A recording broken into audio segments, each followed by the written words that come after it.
अब मुझे एक चीज बतानी है, मैंने बताया था डिवेंचर्स के अंदर फिक्स्ड इंटरेस्ट आता है किसी डिवेंचर होल्डर को, चाहे कंपनी कमाए चाहे कंपनी ना कमाए। इसका मतलब वो चार्ज अगेंस्ट प्रॉफिट है कि एप्रोप्रिएशन ऑफ प्रॉफिट है? चार्ज अगेंस्ट प्रॉफिट है, ये बात तो क्लियर है। इसका मतलब payment of interest is a charge against profit, ये बात क्लियर है। फिर मैंने एक और चीज बोली थी कि अगर हम लोगों ने कहीं से लोन ले लिया तो सिर्फ लोन का अगेंस्ट हमेशा इंटरेस्ट ही पे करते हैं कि कभी ना कभी प्रिंसिपल पे करते हैं। उसी हिसाब से डिवेंचर होल्डर कंपनी में पैसा लगाता है, पर कंपनी उसे कहती है भाई हमने तुझसे क्या लिया है, लोन लिया है, और कंपनी कहती है हम तेरे को हर 6 महीने में क्या देते रहेंगे, इंटरेस्ट देते रहेंगे। तो उसे याद आता है, कह रहा है जब मेरी फैमिली ने पैसा लिया था लोन के नाम का तो हमने कुछ टाइम तो दिया था इंटरेस्ट, लेकिन उसके बाद कभी ना कभी प्रिंसिपल भी चुकाया था।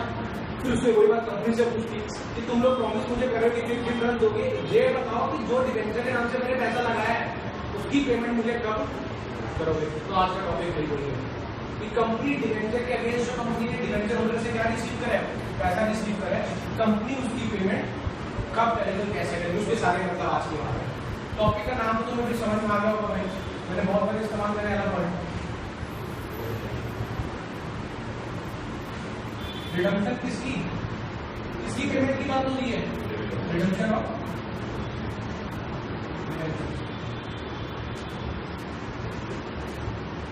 रिडम्पशन का मतलब कोई बताए? रिडम्पशन का मतलब है रीपेमेंट। बार बार ये वर्ड इस्तेमाल हुआ है, रीपेमेंट। रीपेमेंट किस अमाउंट की? लोन अमाउंट की। सर लोन मतलब तो भाई नॉर्मली क्या होता है, कंपनी किस नाम से लोन लिए किस हिसाब से, ठीक है। तो जब कंपनी कहती है कि हाँ हम 5 साल तक तेरा पैसा नहीं चुकाएंगे, 5 साल तक वो रेगुलर बेसिस पर क्या लेंगे, इंटरेस्ट, और 5 साल के बाद तेरे उस डिवेंचर के अमाउंट से जो हमने क्या लिया है उसकी क्या कर देंगे, मतलब तो ये कहता है। अब कंसेंट देखो भाई, डिवेंचर्स इशू हो सकते हैं तीनों जगहों पे, बताओ किस किस पर? कार, डिस्काउंट और प्रीमियम पर हो सकता है। 10, 10, 10, 8 और 10, ये क्लियर है? ये तो नॉर्मल होगी इशू की बात, ये तो तुम आराम से इसके एंट्रीज कर लोगों ने सीख ली है। अब मुझे एक चीज बताओ, ये तो नॉर्मल एंट्रीज है, अब बात आ गई किसकी? रिडम्पशन मैक्सिमम कंपनी बताओ किस पर कर सकती है? मैं बताता हूँ किस पर। ये बताओ अगर कोई डिवेंचर होल्डर है, तुम लोग डिवेंचर होल्डर हो भाई और मैं कंपनी हूँ, तुम लोगों ने सबने 1-1 लाख रुपया लगाया है, तो ये बताओ कितने में सेटल हो जाओगे? 1 लाख में, 1,20,000 में कि 80,000 में? अच्छा ये बताओ किसमें सेटल नहीं होगे, किसमें राजी नहीं हो रहे तुम मेरी बात से? तुम कह रहे सर 80 नहीं वे लगा रहे आपकी कंपनी पैसा, अगर आप हमें 1 लाख लगाने के बावजूद भी कितने से पे कर रहे हो तो नहीं दे रहे। इसका मतलब कंपनी रिडम्पशन रीपेमेंट तो करती है, तो शेयर डिवेंचर होल्डर को क्या कहती है, या तो बॉस कंपनी रिडम्पशन किस पर कर देंगे, तो अगर हमने तुमसे 1 लाख लिया तो उससे क्या रीपे कर देंगे, या अगर हमारी कंपनी बहुत अच्छे प्रॉफिट्स में चल रही होगी तो हमको पेमेंट कर देंगे इसका। तो एक तो बात होगी पार और दूसरी होगी, तो रिडम्पशन एक पार पर होगी और दूसरी मैक्सिमम किस पर हो सकती है? इसका मतलब रिडम्पशन किस पर नहीं हो सकती है? डिस्काउंट पर। रिडम्पशन किस पर नहीं हो सकती है? लेकिन भाई डिवेंचर इशू तो तीनों पर हो सकता है, भूलना मत। ये थोड़ा सा कंफ्यूजिंग है क्योंकि आप शेयर से भी जब कंपेयर करते हो तो बड़ी ज्यादा दिक्कत आती है, सर शेयर्स 2 पे था, डिवेंचर 3 पर है, रिडम्पशन फिर 2 पर है, तो ये याद रखने वाली बात है, ठीक है। पार, डिस्काउंट, प्रीमियम, जब हम क्या करें, लेकिन यहाँ पर तो बात है किस चीज की, रिडम्पशन की बात है। रिडम्पशन तो ज्यादा से ज्यादा पार पर या ज्यादा से ज्यादा प्रीमियम पर। अब मुझे एक चीज बताओ, पार की बात होती है अकाउंट्स के अंदर, जब कोई चीज अगर टैली हो रही है तो उससे पंगे लेने चाहिए कि नहीं लेने चाहिए? किसी भी चीज के साथ कोई बंदा रास्ते में सही चल रहा है, अब कोई बंदा कहे कि नहीं भाई तो सही कैसे चल रहा है, तो ये भी छूट सकता है वैसे तो। पर नॉर्मली अगर कोई इंसान शरीफ है तो उसके साथ उसके दोस्त होते हैं वो भी शरीफ होते हैं, कुछ और भी लोग होते हैं मार्केट में तो उसके दोस्त उस जैसे ही होते हैं। ये तो इसका मतलब बंदा सीधा बनता है तो उसके लिए कोई ट्रीटमेंट की कोई जरूरत नहीं है। इसका मतलब सिचुएशन पार की होगी तो हमें कुछ अलग से एडजस्टमेंट करनी पड़ेगी। सोच के देखो, हमने बोला 1 लाख रुपए लिए और 1 लाख रुपए पे कर दिए, कंपनी को ना कोई फायदा ना कोई नुकसान। पार का मतलब तो हमेशा से ये प्रीमियम पर बताओ, प्रीमियम पर बताओ। अच्छा रिडम्पशन कर कौन है, कौन किसका पैसा रीपे कर रहा है ये बताओ? कंपनी रीपे कर रही है, कंपनी कह रही है पेमेंट ले लो, कौन? Debenture holders. तो प्रीमियम मान लो 1 लाख रुपए की जगह कंपनी कह रही है मुझसे ले लो 1.5 लाख। कंपनी किसको कह रही है? डिवेंचर होल्डर को कि मुझसे तो तुम लोग 1 लाख रुपए मेरी कंपनी में इन्वेस्ट करें डिवेंचर्स के नाम पर, उसके अगेंस्ट मुझसे कितना ले लो? बताओ किसके चेहरे पर स्माइल, किसके चेहरे पर रोना? तो ये तो ठीक है। इसका मतलब नॉर्मली जब हम बात करते हैं हम प्रीमियम को फायदा समझते हैं, हम तो जिसके नॉर्मली चीज है कंपनी की ना, तो नॉर्मली अगर तुरंत बोलूं प्रीमियम सर फायदा, एज ए स्टूडेंट अगर मैं बात करूं तो प्रीमियम स्टूडेंट तुरंत तो दिमाग में क्या आता है? फायदा। लेकिन सर यहाँ प्रीमियम फायदा नहीं है कंपनी से, यहाँ प्रीमियम बढ़िया बात है।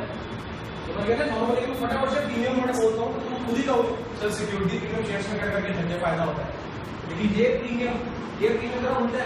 यहाँ पर कंपनी को 1 लाख की जगह कितना देना पड़ रहा है? 50,000 रुपए का अलग से क्या है ये बाकी है। यहाँ पर प्रीमियम कंपनी के लिए फायदा नहीं है, यहाँ पर कंपनी कह रही है कि मैं तुझे 50,000 रुपए एक्स्ट्रा डी पे करूंगी, तो एक्स्ट्रा पे करना पड़ता है। किसी को तो बताओ उसके लिए क्या होता है? इतनी बात कोई बोलता है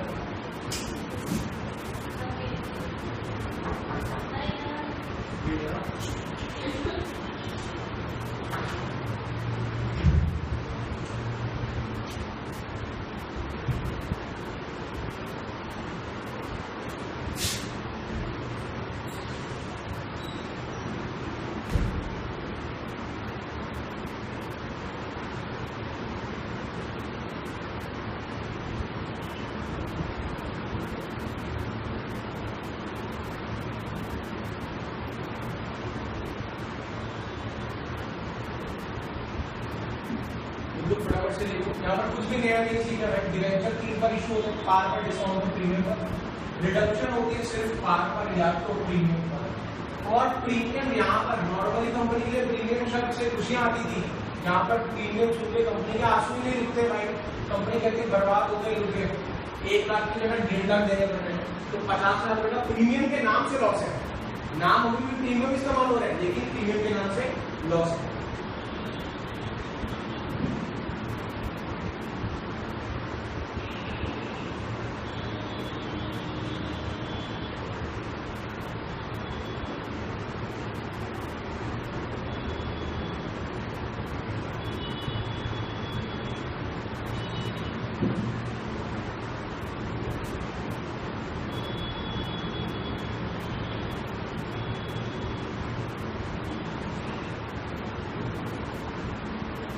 तो आगे बढ़ो, हो गया।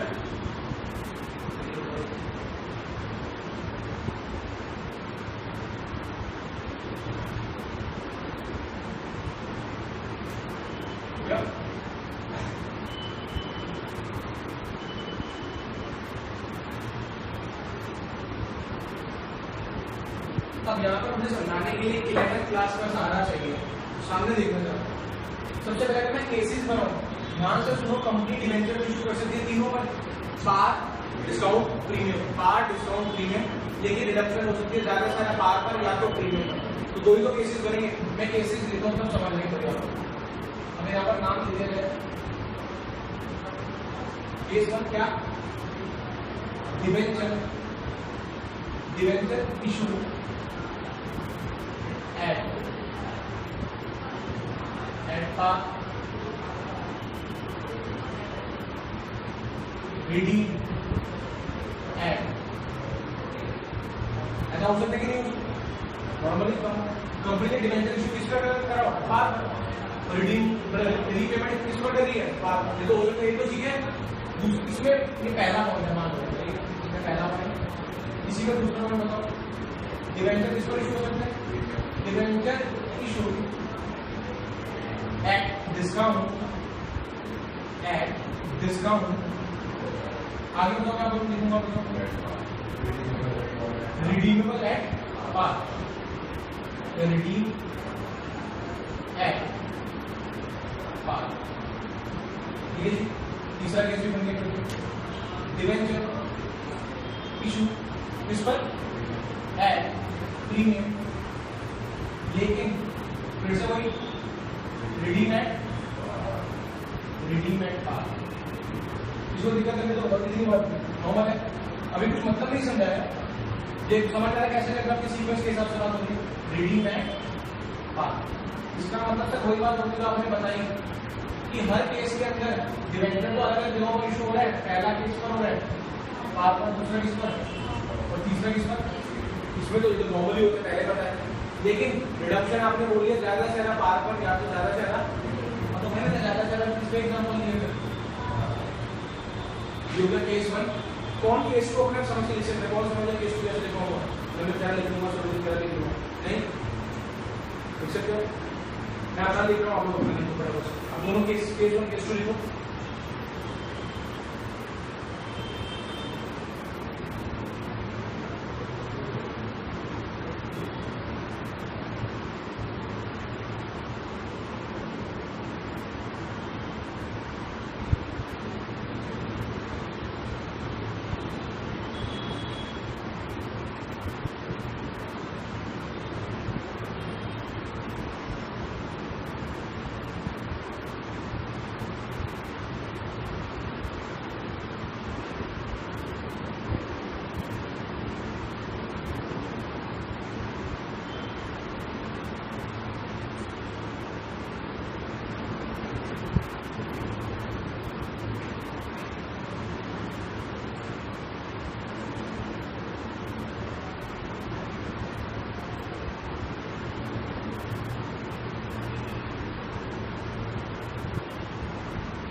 बताओ, अपने आप बताओ किस केस के अंदर एडजस्टमेंट की जरूरत लग रही है।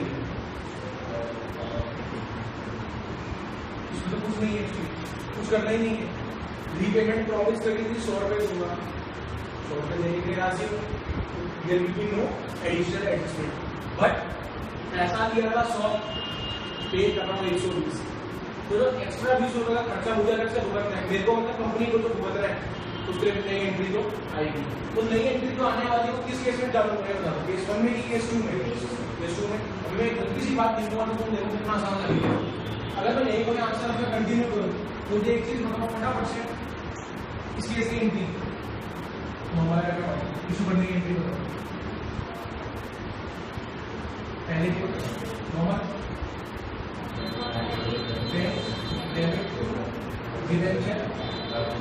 एप्लीकेशन एंड सुनित किया, उसके बाद सेकंड एप्लीकेशन एंड अलॉटमेंट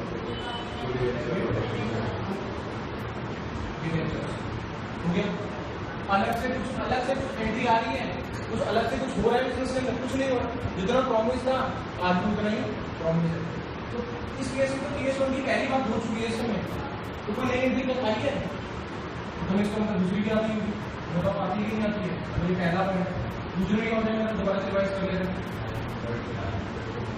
ये bank debit to debenture application and allotment, कितना? Next debenture application and allotment, debit discount on issue of debentures, discount on issue of debentures, debit loss है। तो ये 8, ये 2 debentures कितना? पॉइंट नंबर 3 क्या लिखे, फिर से वही बैंक डेबिट कितने का to debenture application and allotment. कितना पैसा तो 12 रुपए आ रहा है, लेकिन आना चाहिए था कितना 10, 2 रुपए अलग से फायदा आ रहा है, प्रीमियम की बात हो रही है। बताओ debenture application and allotment debit कितने से डिवेंचर के नाम से कितना आना चाहिए, सिक्योरिटी प्रीमियम रिजर्व। तो पुराना रिवाइज हो गया, रिवाइज भी हो गया, लेकिन केस में एंट्रीज ही नहीं है, कोई एडजस्टमेंट एंट्रीज में है ही नहीं। तो एडजस्टमेंट एंट्री कहाँ पर आने वाली है, आने वाली है, इसको लिख दो दोबारा चेक करना। ये केस में एंट्रीज है।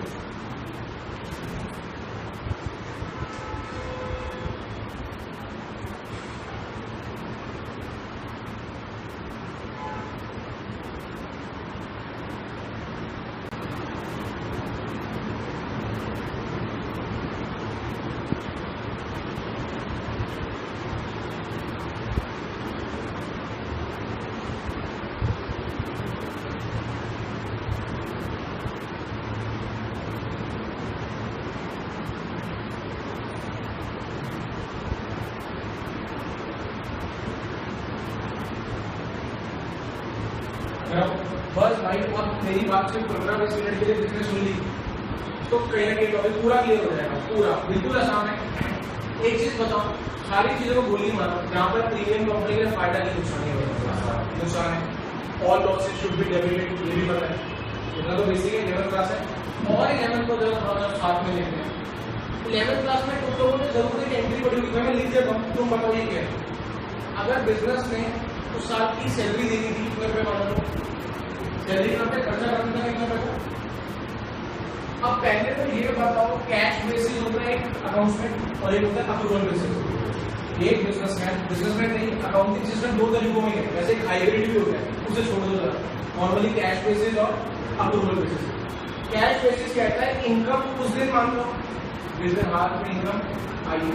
तुम्हारा एग्जाम्पल लो भाई, बहुत फनी है, तो लेना पड़ेगा, क्या करना, फीस आनी है, और अगर मैंने रिकॉर्ड कर ली, 2 मिनट सुनना था, फीस आनी है, मेरे को पता आनी है, और मैंने रिकॉर्ड कर ली, तो बताओ मैंने कैश बेसिस फॉलो करना है कि अप्रूवल बेसिस। कैश बेसिस का मतलब है जिस दिन मेरे पास तुम्हारी जिस डेट को आती है, जिस दिन मेरे हाथ में पैसे आते हैं, अगर मैं उस दिन रिकॉर्ड करता तो वो है कैश बेसिस। लेकिन अगर जिस दिन मेरा राइट क्रिएट हो गया, मेरा राइट तो भाई 10 तारीख को क्रिएट हो जाता है, लेकिन मेरा राइट लेफ्ट रॉन्ग सब कहीं चला जाता है, वो राइट ही रह जाता है। तो जिस दिन मेरा राइट क्रिएट हो गया, उसी दिन अगर मैंने एंट्री रिकॉर्ड कर ली तो वो है अप्रूवल बेसिस। और जिस दिन रियल में कैश का इनफ्लो या आउटफ्लो हो रहा है, उस दिन अगर मैं ट्रांजेक्शन रिकॉर्ड करता हूँ, वो तो होती है मेरी कैश बेसिस। इसका मतलब मैंने एक्चुअल में टैक्सी वाले को पैसे दिए, तो उस दिन एक्चुअल में मेरे जेब में से पैसा निकला तो मैं कैश बेसिस हूँ, अगर उस दिन रिकॉर्ड कर रहा हूँ। यहाँ मतलब ये है कि अगर हमारे बिजनेस की टोटल सैलरी के नाम से खर्चा था कितना, 10,000, तो बिजनेस का उस पीरियड का खर्चा मतलब फ्रॉम मान लो 1 अप्रैल 16 से लेकर 31 मार्च, पूरे साल की सैलरी के नाम से खर्चा था बिजनेस में कितना, 10,000। अब बिजनेस ने पेमेंट करी है अभी तक, सिर्फ अब तक पेड सैलरी जो है वो है कितनी, बिजनेस का पूरे साल का सैलरी के नाम का खर्चा इस 10,000। बिजनेस ने अभी तक जो अमाउंट पे करा है वो है 8,000। अब बिजनेस अगर P&L अमाउंट बनाएगा, साल के एंड में प्रॉफिट और लॉस जानने के सारे खर्चे डालते हैं, उसमें डाल दिया, उसने गलती से सैलरी का नाम का P&L देखो कैसे बनाया, ये प्रॉफिट एंड लॉस अकाउंट बनाया और उसने यहाँ पर दिखाया खर्चा किस नाम से और लिख दिया सैलरी कितना। अगर अकाउंटेंट ने ऐसा काम करा तो उसने नालायकों वाली हरकतें कर डाली, सस्ता अकाउंटेंट निकला। अब भैया अब तुम कहोगे 4,000 रुपये में अकाउंटेंट मिल जाए तो मेरे को तो ऐसा ही रहेगा, ठीक है। सैलरी मैंने लिख दी 8,000, तो बताओ साल का खर्चा सैलरी के नाम पे इतना है, मैंने बुक्स में दिखाया कितना, तो सर पहली बार नहीं पर ट्रांजेक्शन मैच और कम खर्चा दिखा के मैं अपने आप को झूठी तसल्लियां दे रहा हूँ, क्योंकि खर्चा का दिखा रहा हूँ तो मैं प्रॉफिट का दे रहा होगा। मैं बोला इस साल तो मजा ही आ गया, प्रॉफिट इज वेरी हाई। पता चला सारे खर्चों में तो आधे मैंने दिखाई नहीं, सिर्फ अपनी आत्म तसल्ली के लिए आधे में। तो खर्चे कम दिखाने से धोखा हो रहा है, बिजनेस ट्रू प्रॉफिट शो। और रियल में अगर तुमसे ही पूछूं तो 11 कर लिए सब लोगों ने, तुम खुद कहोगे सर 8,000 रुपये खर्चा दिखाने से 2,000 रुपये से आप अपने प्रॉफिट को काम का में क्या दिखा रहे हो ज्यादा, जो कि एक्चुअल में नहीं है। खर्चा तो अगर बात होगी खर्चा कितना का होगा सैलरी के नाम का, सर खर्चा कितने का होगा 10,000 रुपीज का, जिसमें से अभी सिर्फ पे कितना करती है। तो अगर सिर्फ पे में 8 दिखाएंगे तो 2,000 रुपये की गड़बड़ी की वजह से प्रॉफिट बढ़कर दिखाई दे रहा होगा, जो कि रियल में एग्जिस्ट करता ही नहीं है। तब हम लोग तुरंत एक काम करते थे, बच्चे कह रहे सर क्या करते थे, अरे कह रहे सर नो कमेंट्स, ये सस्पेंस ऐसे बेकार है कि भारी बात है, क्या करोगे मेरे सामने डरा रहे तुम लोग। तो लिख कह रहे सर ऐड आउटस्टैंडिंग सैलरी, तो इज वेरी गुड एग्जाम्पल की टीचर के नाम पर उसका सही था। चलो नेक्स्ट, इसका मतलब सैलरी दे दी 8,000, कितनी नहीं थी और देनी तो थी 2,000, सर देनी थी बच नहीं सकते, तो रियल खर्चा अब दिख रहा है कितना रियल खर्चा उस पीरियड का था। ये बात समझ में आती है, अभी मैं उस बात से रिलेट करने वाला हूं, इसलिए मेरे को समझानी पड़ रही है। तो यही 2,000 पे जो अभी तक क्या है, जो अभी तक है अनपेड सैलरी का वो अमाउंट जो कि बिजनेस ने अभी पे, और जो अमाउंट बिजनेस में नहीं पे कर रहे होते हैं बिजनेस कहता है वेरी गुड हमें कभी पे नहीं करते, सही बोल रहा हूँ। जो हम नहीं पे करें बिजनेस को पता है कि हमने वो पे, इसीलिए वो तुरंत एक और चीज बना देते हैं जिसका नाम होता है बैलेंस शीट, और वो दिखाता है कहता है बिजनेस की तो क्या बढ़ गई है, किस नाम से आउटस्टैंडिंग सैलरी कितनी, ऐसा होता है कि नहीं होता। ये दिलेमा में ऐसा कर रहे हैं, समझने वाली बात बिल्कुल आसानी से समझ में आती है। अगर ये समझ में आता है कि क्यों सर 8 नहीं दिखाया, क्यों 10 ही दिखाया, ये कंसेप्ट क्लियर हो गया, क्योंकि हम लोग approval basis of accounting follow करते हैं, ये बात ठीक है। अब यहाँ पर जरा देखो, ये बताओ रिडम्पशन कब होती है। रिडम्पशन का मैंने तुम्हें नॉर्मली बताया था, मान लो किसी डिबेंचर की पेमेंट या रीपेमेंट कितने साल के बाद हो रही है, आफ्टर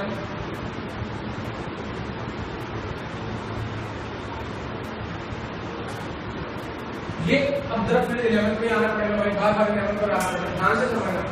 तुम लोगों ने मेरे को उधार में सेल कर दी, एंट्री बताओ मेरे को उधार में सेल कर दी, उधार में सेल कर दी भाई, सेट नहीं बेचा भाई, इतनी बेकार अकाउंटिंग है, कैमरा सामने चालू है, शुक्र करो तुम्हारे चेहरे नजर नहीं आ रहे हैं, ये तो केस हो जाएगा। वेरी गुड वेरी गुड, मैं कह रहा हूँ सामने बनाओ, सामने कर सकते तो लोग क्या हो गया, हाँ लेटर टू सेल्स भाई, पसीने छूट गए सर, आंसर आ गया मुझे, जैसे जैसे आ गया।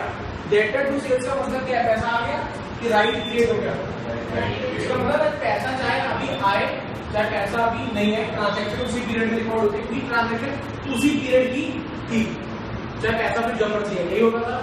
उसी हिसाब से अगर तुम लोगों ने मुझसे उधार में माल खरीद लिया तो एंट्री करते थे, purchase amount debit to credit करते हैं, पेमेंट अभी दी गए हैं लेकिन क्योंकि उस पीरियड का ही खर्चा है तो उसी पीरियड में रिकॉर्ड कर रहे हैं, यही होता था ना, परचेज टू क्रेडिटर और फिर जब चुकाते थे क्रेडिटर टू कैश, यही होता था। बस यहाँ पर रिडम्पशन देखो कब हो रही है, इसका मतलब अगर आज 2015 चल रहा है तो कंपनी प्रॉमिस करेगी रीपे कब करेगी पैसा, कंपनी ने डिबेंचर होल्डर से पैसा कब मंगाया, रीपे कर लिया आफ्टर, तो बताओ भाई साहब रीपे की ये कौन सा है। अब अपने आप बताओ 2015 में या 2020 में कंपनी को पता था कि हमें रिडम्पशन करनी है, 20 को पता था कि 15 को, 15 में पता था, तो कहीं ना कहीं ऐसी बात नहीं आ रही कि इस पीरियड में पता था, ठीक है जी। तो इस पीरियड से ही कंपनी को पता था कि हमारी लाइबिलिटी एग्जिस्ट करती है, 20 के अंदर भी 15 में ये बता दो लाइबिलिटी वही, अभी मैंने गेटर वाला एग्जांपल दिया, तो शूट कर रहा है आपकी नहीं कर रहा, माल खरीद लिया तो लाइबिलिटी तो उसी दिन स्टार्ट हो गई, उसी हिसाब से रिडम्पशन की बाकी में कंपनी को 2020 में नहीं सिर्फ पता चला है, कब से पता है 15 से कंपनी कहती है अरे यार कोई नहीं 2020 की बात है, 16 आता तो कहते हैं चलो कोई नहीं, लेकिन जैसे 18-19 आता है तो उनकी लाइबिलिटी का बटन उन्हें क्या लगता है ज्यादा, मगर ये बात मुझे कब से ही पता है 2015 से। इसका मतलब ये तो कंपनी को लॉस होने वाला है, कंपनी कहेगी 15 में हमें लॉस होने वाला है जिसकी पेमेंट हमें कब करनी है, ऐसा ही है। दोबारा बोलो, 15 से ही पता है कि हमने रिडम्पशन करनी है कितने साल बाद, तो 15 से कंपनी तैयार बैठी है कि जब 20 आएगा तो कंपनी डिबेंचर्स के अगेंस्ट क्या कर देगी, पेमेंट कर देगी। अब एंट्री को भी बड़े ध्यान से सुनना, एंट्री तो कौन सी ईयर में करूँ मैं, ऑब्वियसली कब नॉर्मली डिवेंचर तो इशू मैंने कब करे हैं, और 15 से ही जानता हूँ कि रिडम्पशन जो मैंने करनी है कौन सी में करनी है। और देखो जरा डिवेंचर यहाँ पे कितना पैसा लिया और रीपे कर रहा हूँ, जो नेट आंसर आया वो इस हिसाब से कंपनी को प्रीमियम देना पड़ेगा कितने का, ठीक है जी ऐसा। अब देखो अगर मैं मान के चलता हूँ कि कंपनी ने जो डिवेंचर इशू करे वो किस पर करेगी, और ऑब्वियसली रिडम्पशन तो किस पर ही हो रही है, तो अंडरस्टूड है ना। डिवेंचर मैंने मान लिया किस पर इशू करे, और रिडम्पशन तो किस पर ही हो रही है, बार पर एंट्री का फटाफट चलता है, बोलो अरे नॉर्मल एंट्री बताओ। बैंक डेबिट कितने से to debenture application and allotment ठीक है। सेकेंड एंट्री यहाँ कुछ बदलेगा बड़े आसान से, नॉर्मल एंट्री बताओ क्या होता है। नॉर्मल एंट्री तुम कहते हो sir debenture application and allotment debit to debenture, sir मैं जरा थोड़े से गैप में लिखूंगा टू डिवेंचर एग्री, ये तो जनरल अमाउंट बताओ सर कितना लिखवाना है।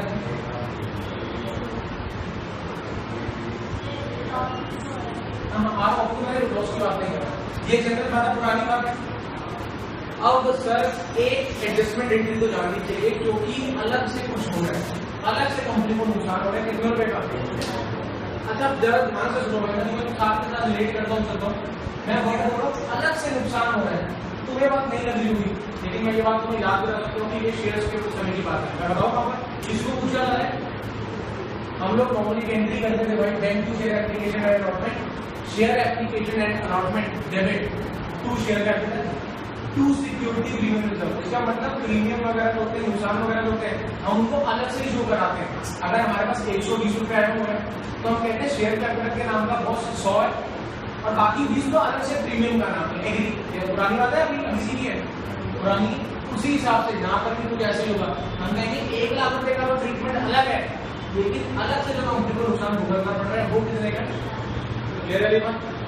अब मेरे को एक चीज बताओ, ये कौन सी जगह रिटर्न में ऑर्डर है 15 से कंपनी को पता है कि कितने चुकाने हैं, चुका दी है कि चुकाने हैं, पहले चुका दी कि चुकाने।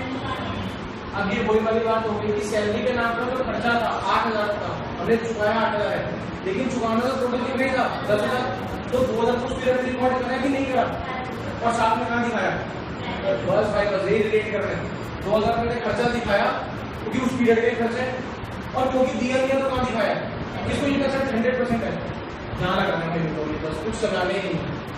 कौन समझा पाएगा बल्कि जिसको ये बात समझ में आ गई, मैं समझ में आऊंगा कुछ डेबिट में आएगा और कुछ डेबिट में आएगा, इसको समझ में आ गया, अपने आप समझ में आ गई, बस वही नहीं है।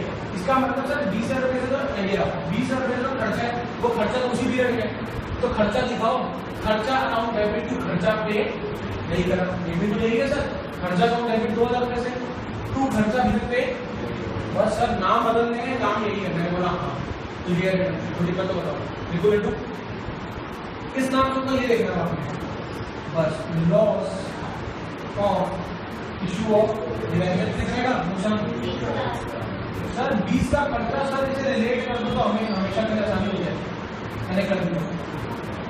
तू अभी तक पे नहीं करा तो देना है, तू अभी तक नहीं पे करा तो देना है, दिखा दी 20,000 रुपये में। टू प्रीमियम ऑन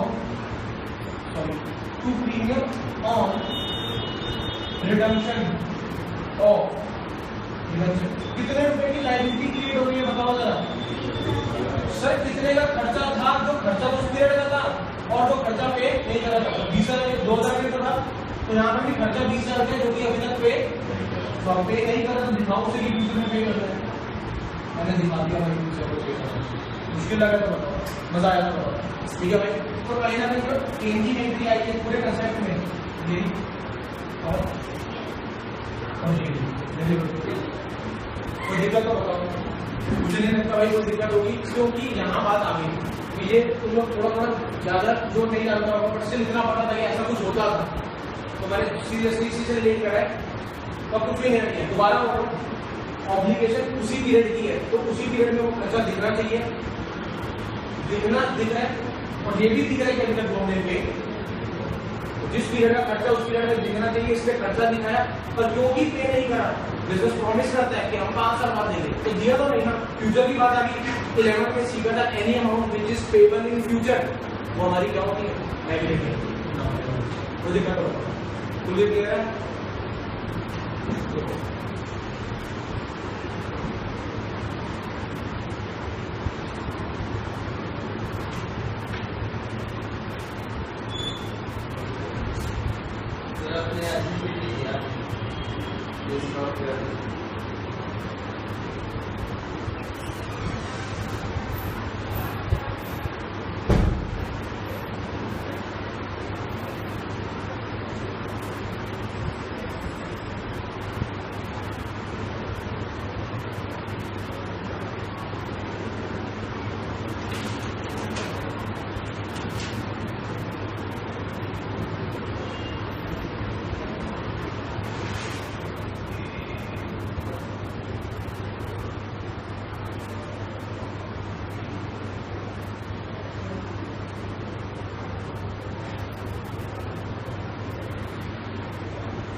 दो मिनट के लिए क्लास सुनो, इस टॉपिक को उतारने से पहले पूरा उतार लेना, उसके बाद ये जो चीज़ हमने करी इंटरनेट, वो कहीं ना कहीं केस नंबर 2 की बातें हैं, ये तो समझ आ गई, केस नंबर 2 है, पूरी रिडम्पशन किस पर होती है, प्रीमियम पर। तो केस नंबर 2 में ये पॉइंट नंबर कौन सा है, जब रिडम्पशन इशू तो किस पर हो रहा हो, पार का रिडम्पशन किस पर हो रही हो, ये मैंने पहले का काम कर दिया भाई। अभी का तुम्हारा तुरंत जो काम है वो ये है, जब डिवेंचर किस पर इशू हो रहा हो,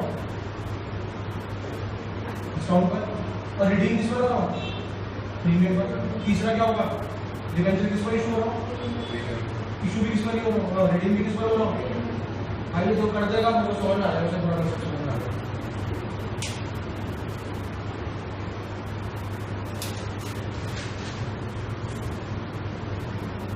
अलग से एक एंट्री बस एक ही आई है, loss of issue of debentures debit.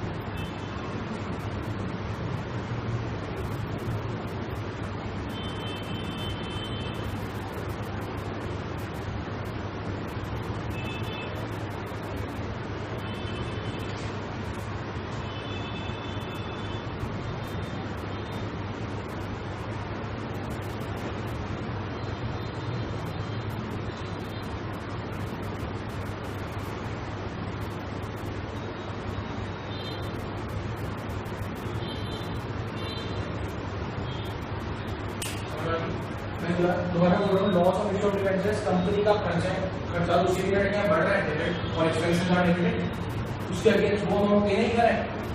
तो नॉर्मल में कैसी एंट्री होगी कि सब इसको मैं बहुत इजी है बोलूँ, purchase account debit to credit पर आगे ना, ये तो है माल खरीदिए डेबिट, पेमेंट नहीं खरीदी क्रेडिट,